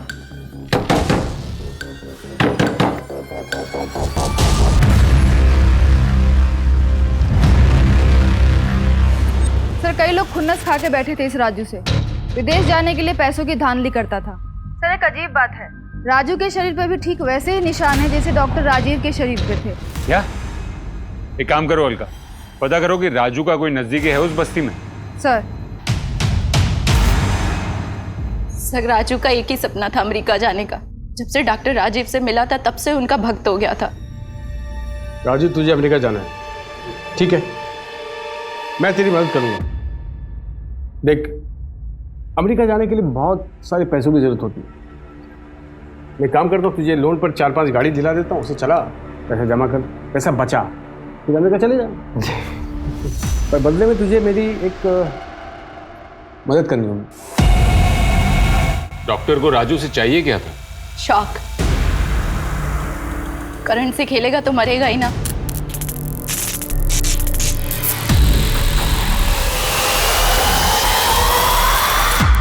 डॉक्टर राजीव का मानना था कि ऐसे बिजली के झटकों से बदन चुस्त तंदुरुस्त रहता है।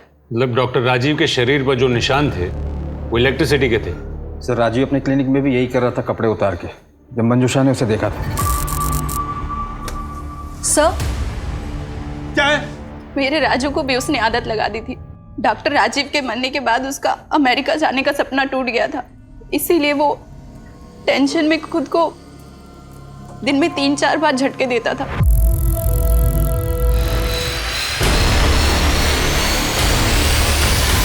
राजीव और राजू ने ये सब करना शुरू कब से किया? करीब 3 महीने पहले।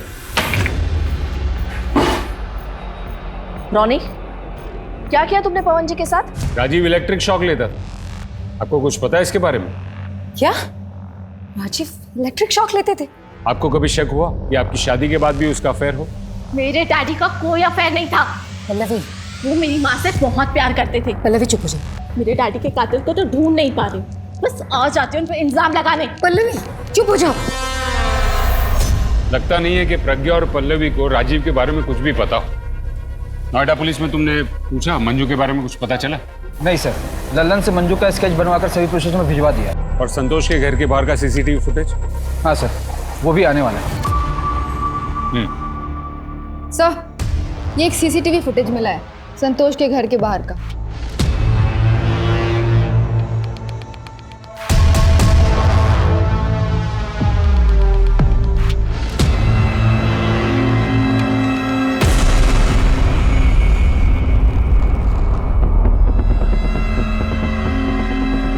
सर मैं सच कह रहा हूं, मैंने कुछ नहीं किया।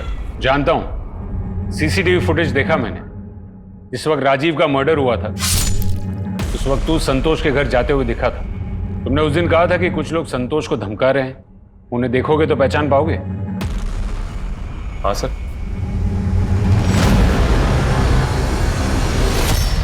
हाँ सर, इनको तो मैं अच्छे से जानता हूं। आपने जो फोटो भेजी थी उससे मिलती जुलती एक औरत और उसका बेटा आया था 2 दिन पहले थाने, लेकिन उनका नाम मंजू नहीं सुनिंदा है। गुड न्यूज है पल्लवी, तुम्हारे डैडी के हथियारों का पता चल चुका है।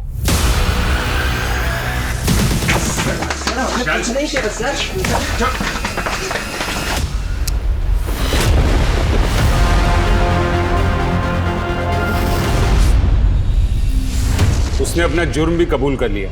पर क्यों मारा उन्होंने मेरे डैडी को? सर मैं आपको सब बताती हूँ, लेकिन मेरा राजीव के मर्डर में कोई हाथ नहीं है। शादी के बाद मुझे पता चला कि राजीव कितना साइको है। वो बहुत पॉसेसिव था। वो रात को मुझे बिस्तर से बांधता था। राजीव के साथ रहने में मुझे घुटन सी होती थी, लेकिन अगर डिवोर्स की बात करती तो शायद वो अपने आप को और हमें भी मार डालता। इसलिए मैं अपने बेटे को लेके वहां से भाग गई। मेरे बेटे रॉनी को अभी भी ऐसे लगता है कि उसके पापा आएंगे। तो इसीलिए आपने अपना नाम मंजू से सुनंदा रख लिया, ताकि राजीव आपको ढूंढ ना पाए। 3-4 महीनों पहले कोई औरत आई थी मेरे घर पे। राजीव के बारे में कई सवाल पूछ रही थी। क्या नाम था उसका? आप तो जानती होंगी उस औरत का नाम, जो सुनंदा से मिलने गई थी। विक्रांत और आयान, आपके कॉलेज स्टूडेंट। अपना खर्चा निकालने के लिए वो गाड़ियां चुरा कर उन्हें बेचते थे। एक दिन पकड़े गए, आपने उन्हें बचा लिया, जेल नहीं जाने दिया, ताकि आप बाद में उनका इस्तेमाल कर सकें। ये क्या बोल रहे हो आप लोग? मेरी माँ स्कूल की प्रिंसिपल है, वो ऐसा ये सब कुछ नहीं कर सकती। आपकी माँ को आपके पति दीपक के अफेयर के बारे में पता था, और इसीलिए उन्होंने विक्रांत और आयान से कहकर संतोष को धमकी दिलवाई। शर्म लाना चाहते तेरी आंखों में। और उसकी गाड़ी लेकर चले गए, और वो वही गाड़ी थी जो आपके डैडी के खून में इस्तेमाल हुई।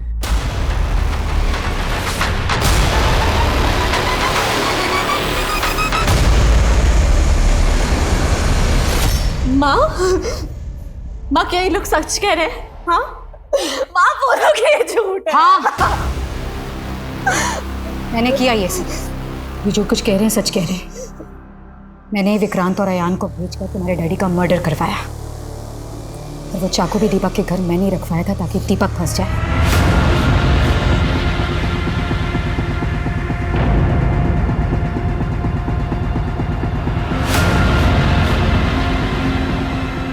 क्योंकि ऐसे मर्द यही डिजर्व करते हैं।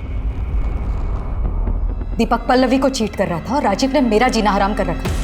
मुझे लगा था कि वक्त के साथ सब कुछ ठीक हो जाएगा, लेकिन नहीं। मैंने डिसाइड किया कि मैं राजीव के पास्ट के बारे में जानना चाहूंगी। अब जब कुछ फाइल्स खंगाली तो मुझे मंजू के बारे में पता चला।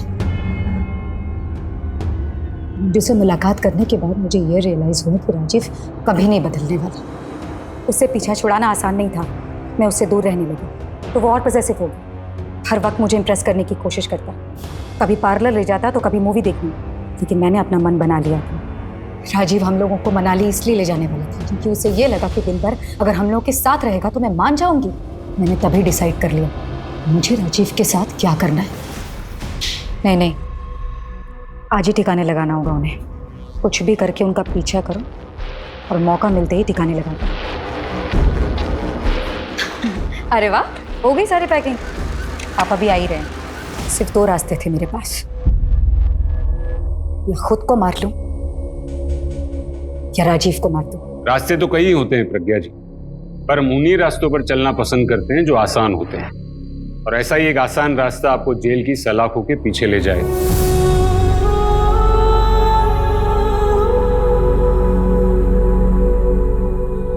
आजादी की लड़ाई में हिंदुस्तान की मिसाल पूरी दुनिया में दी जाती है। गांधी जी के आदर्शों को स्कूल और कॉलेज में पढ़ाया जाता है, मगर फिर ऐसा क्या है कि हम गांधी जी के आदर्शों को भूलकर हिंसा का रास्ता अपना लेते हैं। अपराधी चाहे कितना भी शातिर हो, एक न एक दिन वो पकड़ा जरूर जाता है। एक बड़े कॉलेज की प्रिंसिपल होने के बावजूद प्रज्ञा सैनी ने कानून का दरवाजा नहीं खटखटाया, बल्कि जिस साजिश के तहत उसने अपने पति को मरवाया, अगर उसी प्लानिंग के तहत वो पुलिस के पास जाती तो शायद इस केस का अंजाम कुछ और होता, खुद उसके लिए भी और उसकी बेटी के लिए भी। डर महसूस करना या पीड़ित होना जायज हो सकता है, लेकिन कानून को अपने हाथ में लेना कहीं से सही नहीं ठहराया जा सकता। आज वो जेल की चारदीवारी के पीछे बैठी यही सोच रही होगी कि काश उसने ये रास्ता न चुना होता। अगर आपको भी जिंदगी में कभी कोई आसान रास्ता मिले तो चलने से पहले सोच लीजिएगा कि कहीं ये रास्ता कानून के खिलाफ तो नहीं जाता। अब मैं अनूप सोनी आपसे विदा लेता हूं। फिर मुलाकात होगी क्राइम पेट्रोल सतर्क में एक और नए केस के साथ और उस पर हमारे एक्सपर्ट के विश्लेषण के साथ। जय हिंद। इस तरह के और भी एपिसोड देखने के लिए हमारे चैनल को सब्सक्राइब करें और बेल आइकन दबाना ना भूलें।